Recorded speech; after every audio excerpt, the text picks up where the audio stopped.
Hi, I'm Jody from the Ypsilanti District Library, and today I'm going to read Ruby's Birds, and it is by Mya Thompson, illustrated by Claudia Dávila.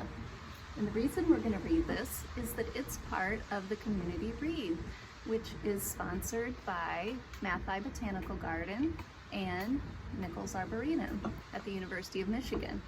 We are working in partnership with them, and at the library we are offering some programs about birds and bird nest and a book discussion because there's a book for adults too. So this is the book that they chose for kids to learn all about birding. So let's see what happens with Ruby. School's out. Mom and Dad are at work. My brother Malik is at soccer practice. Grandma's at her spot near the window. And Alex keeps her company. Who's Alex? Ah, a bird. Not the kind you see in the park, though, is it? Things are too quiet around here, but I know what to do. Oh, she's gonna play the piano, the piece my parents say is very grown up. And I practice my dance routine, the one Malik calls stomping. And I talk with Alex in the secret language that Grandma taught us. What going on? He repeats back. And I sing at the top of my lungs the song I made up myself.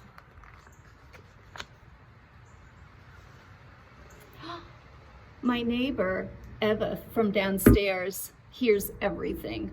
And she calls up from her window, "Ruby, do you want to go to the park?" "Yes, yes, yes, yes, yes," I sing. Do you like to go to the park too?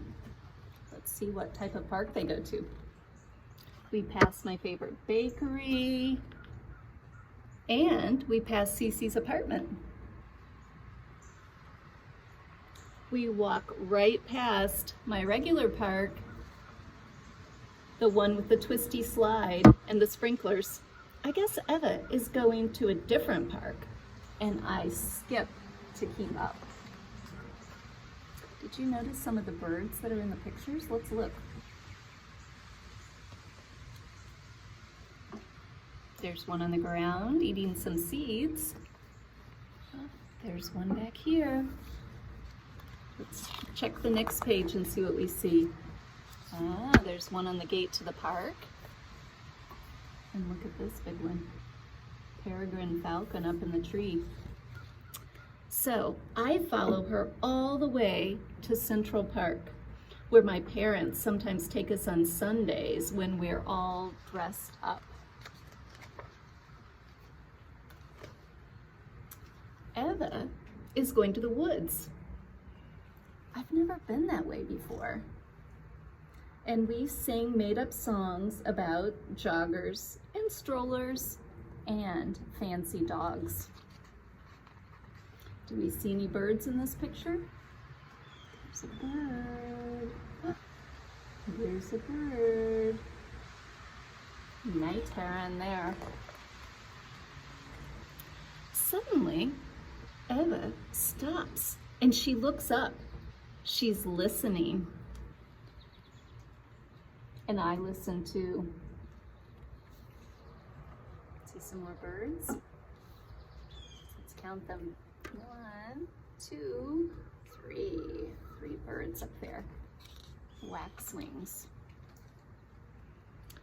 Now I quiet down and I listen too. What's wrong, I wonder? I hear a police car, a plane, some barking. You think that's what Eva's looking at? I tug on Eva's sleeve, but she's not paying attention. She holds her binoculars up to her eyes. She is frozen like a statue. And then she smiles, a huge smile. Do you think she saw this bird? I hear a bird in my backyard too. Now, I guess everything's okay, so I start singing again. Ruby! Eva sighs, you scared him away. Who did I scare away? Eva flops down on a bench, and I sit too. It's a bird I've only seen back home in Costa Rica, she says. He's just stopping through on his way north because this is the best patch of wood for miles around, and he's quite a singer, just like you. Here's another bird too, and look at this interesting nest.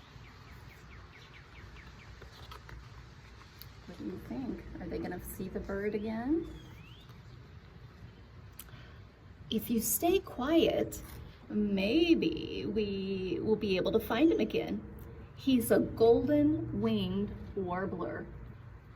I nod. I don't say a word or sing a word. It sounds like something from a fairy tale. That's what she imagines a golden-winged warbler to look like, right? We move carefully. We are serious. We pay attention. We watch for tiny movements in the leaves. We try and try. No luck today, says Eva, but now you know what to do. Think they're gonna try again?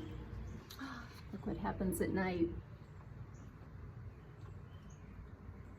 Those beautiful birds in her dreams. I sing myself to sleep as usual.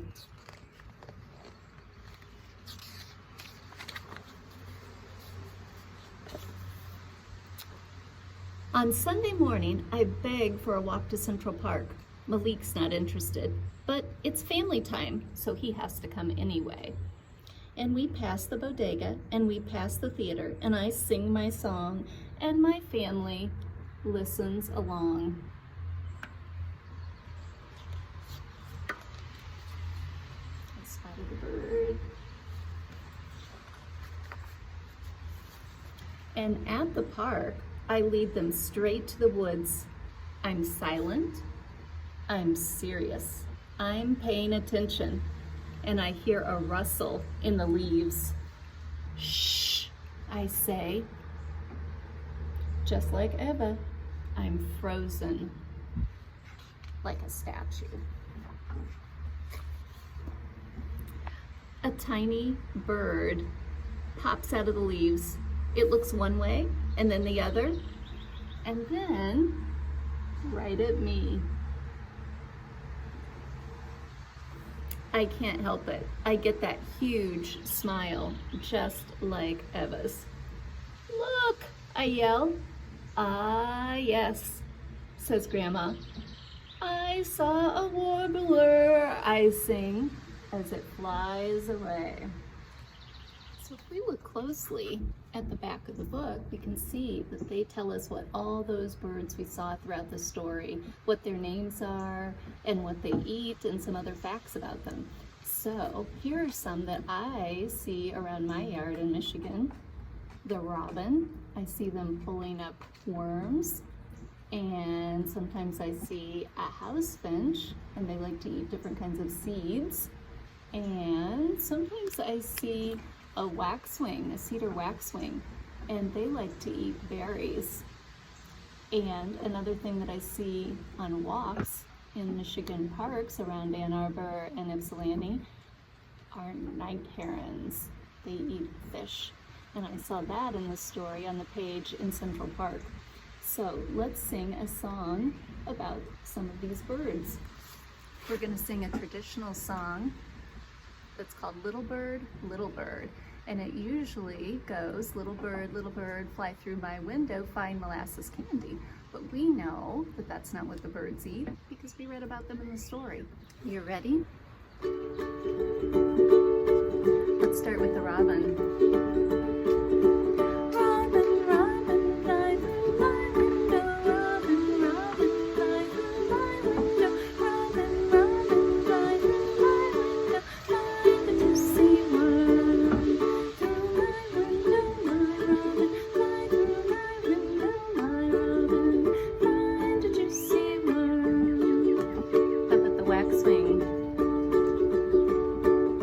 Waxwing, waxwing,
and encouraging everybody to read the books, we have bird feeder kits you can pick up. They have popsicle sticks and glue, so you can make your own bird feeder and watch birds in your backyard. Also, for little ones, you can pick up or download a scavenger hunt that prompts you on how to watch for birds outside, look for where they live and what they might be doing, as well as colors.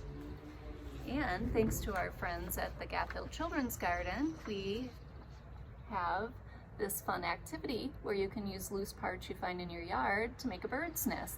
You can gather dried grasses and make some homemade Play-Doh to shape eggs to put in the nest. You might choose longer grasses and just some flowers to put in the nest, or you can choose leaves and twine and you can make your own bird's nest. So we hope you have fun. If you need any tips on how to get started on birding, be sure to check out the Ypsilanti District Library YouTube, where Pat from the Downtown Library interviewed a friend of hers from the Cornell lab, and you can get tips on how to get started birding, all kinds of good advice. So enjoy nature, get outside, keep reading, and be sure to log your summer challenge birding badge. Thanks for tuning in.